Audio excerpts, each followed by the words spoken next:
Kerugian demi kerugian terus diperoleh kubu Zelensky.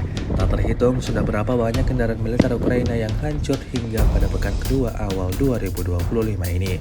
Terbaru, beredar sebuah video di media sosial Telegram pada Selasa, 14 Januari 2025. Dalam video tersebut, memperlihatkan sejumlah kendaraan militer Ukraina yang ditinggalkan.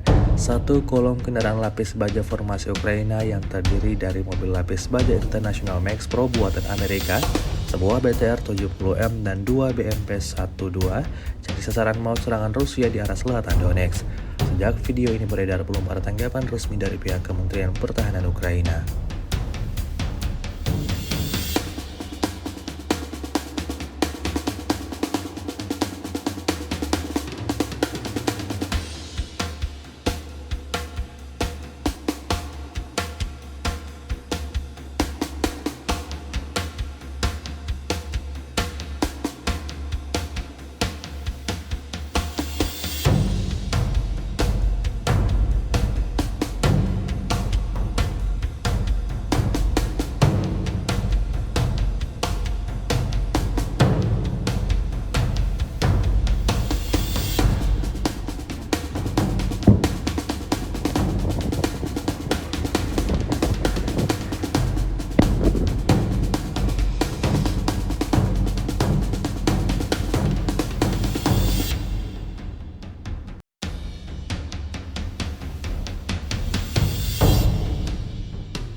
Download Tribun X sekarang, menghadirkan lokal menjadi Indonesia.